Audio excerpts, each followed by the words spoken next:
केवल कहना कि सारे कुत्तों को डालो पाउंड में, ये तो कोई राजा जैसे बोलता ना कि पानी के लहरों को रोक दो, ये वही वाला जज्बा।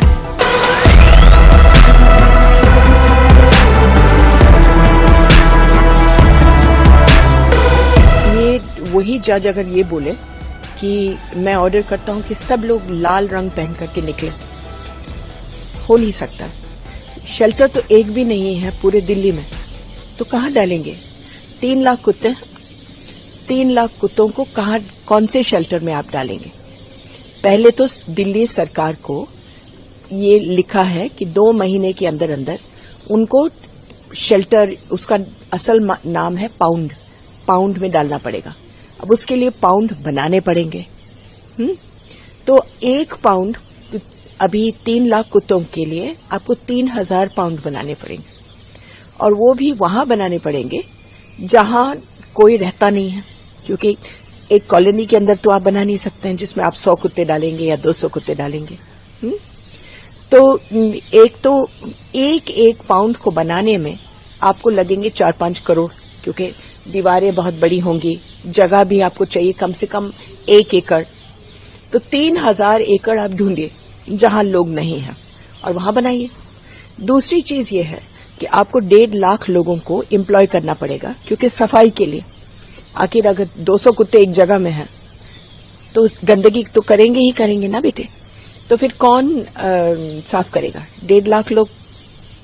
फिर वॉचमैन करना है, फिर इनके लिए खाना बनाने के लिए किसी को करना है।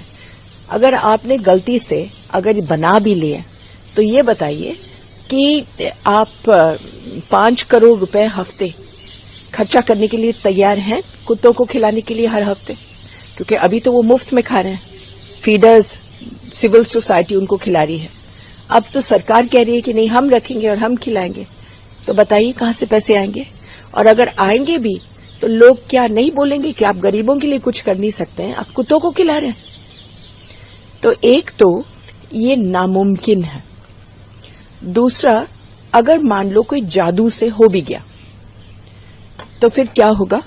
3 लाख कुत्तों को आप डालेंगे, सबसे पहले आपकी हाथापाई होगी हर गली में, क्योंकि लोग जो खिलाते हैं खड़े होकर के मारामारी करेंगे, इसको मत लेना, उसको मत लेना, शू शू करके भगा देंगे। आपका एक दिन जाएगा एक कुत्ते उठाने में, तो आपने 500 वैन लगाने हैं इस काम में। चलिए, अगर आपने ये भी कर लिया और उनको ले गए, तो उसके बाद अगर जिस दिन सड़क साफ हुए 3 लाख कुत्ते के, तो 2 चीजें होंगी। एक तो बाहर से कुत्ते आएंगे, गाजियाबाद से, फरीदाबाद से कुत्ते और इंसान और चींटी और हाथी वहां जाते हैं जहां खाना है। दिल्ली में बहुत खाना है, सब लोग खिलाते हैं, तो हमारे 3 लाख कुत्ते को 48 घंटे लगेंगे भरने में। तो फिर आप नए 3 लाख कुत्तों के साथ क्या करोगे जो स्टेरलाइज नहीं है? दूसरी चीज, अगर कुत्ते नहीं आए, आज बंदर जो फैल रहे हैं दिल्ली में, वो नीचे पेड़ों से नहीं उतरते हैं कुत्तों के डर में। जिस दिन कुत्ते गए तो आपके बंदर यहां हर बगीचे में घूम रहे होंगे। ये हुआ था पेरिस में 1880 में, जब उन्होंने सारे कुत्ते बिल्लियों को मार डाला। 1 हफ्ते के अंदर अंदर कोई नहीं रह सकता था उस शहर में, क्योंकि सारे चूहे भर गए थे नालों में। तो उनको लाना पड़ा दूर से, फिर कुत्ते और बिल्ली। तो हर एक चीज की अपनी अपनी महत्व होता है। केवल कहना कि सारे कुत्तों को डालो पाउंड में, ये तो कोई राजा जैसे बोलता है ना कि पानी के लहरों को रोक दो, ये वही वाला जजमेंट है। मगर मैं एक और चीज कहना चाहती हूं, और वो ये है कि ये 2 बेंच का जजमेंट था, जो 2 बेंच का ऑर्डर था, 2 जजेस बैठे थे।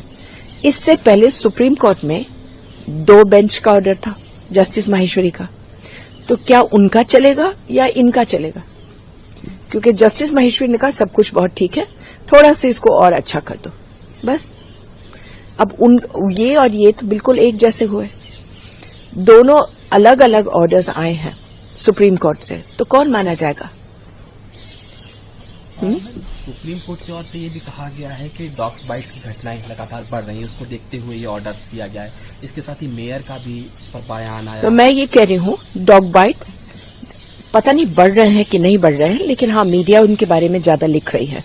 और वो इसलिए है बेटा, डॉग्स तभी बाइट करते हैं जब आप उसको उठा करके जहां रहता है उसको उठा करके रिलोकेट करो। अब मेरी कॉलोनी से उठा करके आपकी कॉलोनी में डालेंगे तो जाहिर है कि वो अकेला महसूस अपने आप को होता है, उसको चोट लगी है, लोग उसको डंडों के सी बाहर, वहां के कुत्ते उसको मारने के लिए तैयार है, किसी न किसी को तो काटेगा। अब क्या हो गया है कि इस शहर के RWA रात को वैन्स बुला करके कुत्ते उठवाते हैं ऑन पेमेंट और इधर उधर फिकवाते हैं हर एक गली में। अब ज्यादातर जहां फिकवाते हैं वो गरीबों के यहाँ, तो गलियों में जब नए नए कुत्ते आते हैं तो इतने भरे हुए होते हैं वो गलियां पहले से ही कि वहां मारामारी हो जाती है और फिर कुत्ते काटते हैं। तो अगर रिलोकेशन बंद कर दो, ये सब काटना पीटना बंद हो जाएगा। मैम, जिम्मे सिटी को दी गई है तो उस पर मेयर का भी स्टेटमेंट आया, उन्होंने कहा 6 हफ्ते का समय लगेगा। अब मेयर बहुत बहादुर इंसान है, 6 हफ्ते में वो 3000 जगह ढूंढ करके उनको बना भी पाएंगे और कुत्तों को भी पकड़ करके डाल देंगे और उनके खाने का इंतजाम भी करेंगे। दिल्ली को इस जजमेंट पर 15,000 करोड़ रुपए देना पड़ेगा शुरू में ही। तो आप इतनी बहादुरी करना चाहते हो तो हमें दिखाइए 6 हफ्ते में क्या करता है। कहना बहुत आसान होता है पॉलिटिशियंस के लिए, ये ढूंढे।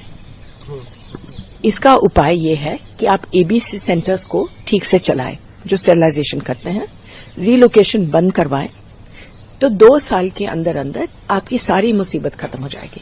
अच्छा, उसके लिए हम लोग MCD के साथ बैठे थे, बहुत सारी मीटिंग हुए हैं और फ्राइडे को ही तय हुआ था एक 14 पॉइंट प्रोग्राम चल जाएगा और उसमें 2 साल के अंदर अंदर सबको राहत मिलती। लेकिन अब ये जजमेंट आ गया।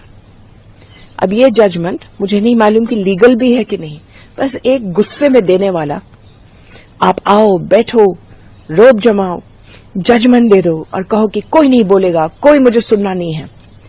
अब ये जजमेंट किस चीज, सुओ मोटो जजमेंट, ठीक है, यानी कि इन्होंने अपने आप डाला केस, अपने आप सुनवाई करी और अपने आप जजमेंट दिया, कोई और तो था नहीं। लेकिन ये किस बात पर हुआ था ये भी आपको पता होना चाहिए। एक न्यूज़पेपर की क्लिपिंग थी जिसमें उन्होंने लिखा कि, मीडिया ने लिखा था कि एक लड़की को कुत्तों ने काट करके उसकी मौत हो गई। वो कटिंग हमारे जज साहब को मिल गए और उस पर उन्होंने सो मोटो केस लगा दिया। लेकिन वो वाली लड़की को हम लोगों ने इन्वेस्टिगेट किया तो पता चला ये लड़की बेचारी मर तो गई थी, लेकिन कोई कुत्ता अगल बगल में कुछ नहीं था, वो मेनिंजाइटिस से मरी। और उनके माँ बाप भी यही बोल रहे हैं कि ये अखबारों में गलत निकला है। तो अब क्या बोल सकते हैं कि आपका जो पूरा गुस्से से ये बोलना, गलत आधार पर आप बोल रहे हैं, तो क्या कर सकते हैं हम।